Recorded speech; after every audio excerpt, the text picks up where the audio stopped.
பரிசுத்த நாமத்துக்கு ஸ்தோத்திரம். இன்றைய தினத்துக்கான தேவனுடைய வார்த்தையானது 2 ராஜாக்கள் 20ஆம் அதிகாரத்திலே அந்த 5வது வசனத்தினுடைய கடைசி பகுதியை நான் வாசிக்கிறேன்.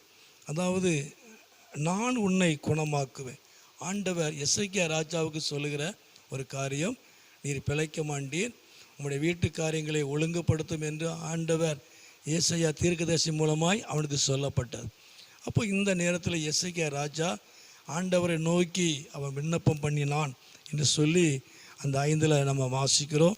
அந்த 3ஆம் வசனத்தில் எசேக்கியா மிகவும் அழுதான் என்று சொல்லி வேதத்தில் வாசிக்கிறோம். மிகவும் அழுதான், ஆண்டவரை நோக்கி மிகவும் அழுதான், விண்ணப்பம் பண்ணினான். ஆனால் ஆண்டவர் சொல்லுகிறார், நான் உன்னை குணமாக்குவேன் என்று சொல்லி ஆண்டவர் அவனுக்கு ஆயுசு நாட்களை அவர் பெருக பண்ணினார். கர்த்தர் நாமத்துக்கு மகிமை உண்டாவதாக.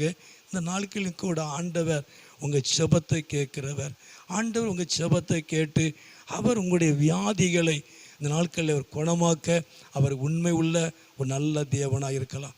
எவ்வளோ பெரிய பயங்கரமான வியாதியாக இருந்தாலும் கூட, நிர்பந்தமான நிலைமையிலே இருந்தாலும் கூட, கைவிடப்பட்ட நிலைமையில இருந்தாலும் ஆண்டவர் சொல்லுகிறார், நான் உன்னை குணமாக்குவேன், நான் உன் விண்ணப்பத்தை நான் கேட்டேன் என்று ஆண்டவர் சொல்லுகிறார். இந்த நாட்களில் கூட ஆண்டவர் உங்களுடைய கண்ணீரை காண்கிறவர், உங்கள் விண்ணப்பத்துக்கு அவர் பதில் கொடுக்கிற ஒரு நல்ல தேவன். அந்த வசனத்தில் மேல் பகுதியில் கூட நம்ம வாசிக்கிறோம். அந்த 5ஆம் வசனத்தில், உன் விண்ணப்பத்தை கேட்டேன், உன் கண்ணீரை நான் கண்டேன். உன் விண்ணப்பத்தை நான் கேட்டேன், உன் கண்ணீரை நான் கண்டேன், இதோ நான் உன்னை குணமாக்குவேன். கர்த்தர் நாமத்துக்கு மகிமை உண்டாவதாக. ஆண்டவர் இந்த நாட்களில் அவர் உங்களுடைய வியாதிகளை குணமாக்குவார். அவர் உங்களை குணமாக்குற ஒரு நல்ல தேவன்.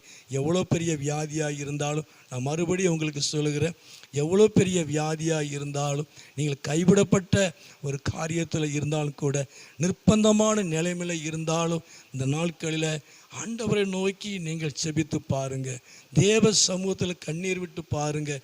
அவர் உங்களுடைய வாழ்க்கை, அவர் உங்களுடைய காரியங்களெல்லாம் கர்த்தர் மாற்றி அமைப்பார். நாள் குறித்திருந்தாலும் கூட, இவ்வளோ காலம்தான், இவ்வளோ நாட்கள் தான் என்று டாக்டர் சொன்னாலும் கூட, கைவிடப்பட்ட நிலைமையில் இருந்தாலும் கூட, ஆண்டவர் உங்களுடைய ஆயுசு நாட்கள் இந்த நாட்களில் அவர் பெருக பண்ணுவார். ஆயுசு நாளில் கர்த்தர் கூட்டி கொடுப்பார். அவர் உங்கள் செபத்தை கேட்கிறவர், உங்கள் விண்ணப்பத்தை கேட்கிறவர், உங்கள் கண்ணீரை காண்கிற ஒரு நல்ல தேவன். உங்கள் செபத்தை கேட்டு உங்கள் கண்ணீரை கண்டு அவர் உங்களை குணமாக்குவார். ஆண்டவர் சொல்கிறார், நான் உன்னை குணமாக்குவேன் என்று சொல்லி ஆண்டவர் தாமே எசேக்கியா ராஜனுடைய வியாதி படுக்கையை மாற்றி ஆண்டவர் அவனுக்கு ஆயுசு நாட்களை கர்த்தர் கூட்டி கொடுத்தார். உங்கள் வாழ்க்கையில் ஆண்டவர் இந்த நாட்களிலே ஒரு பெரிய காரியத்தை செய்வார்.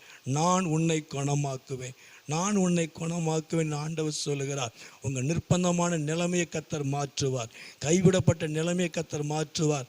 அவர் உங்களை தொட்டு சுகப்படுத்துவார். அவர் உங்களை குணமாக்குவார்.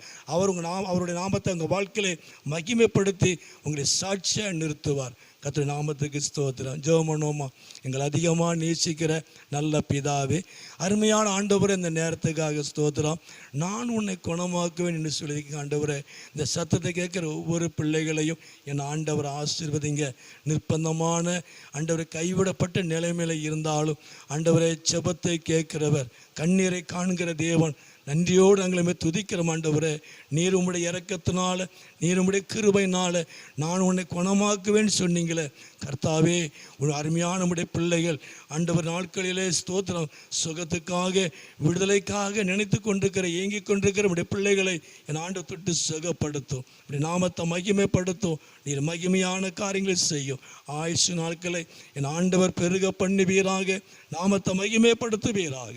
இயேசுவின் நாமத்தில் ஜெபிக்கிறோம் நல்ல பிதாவே. ஆமேன், ஆமேன்.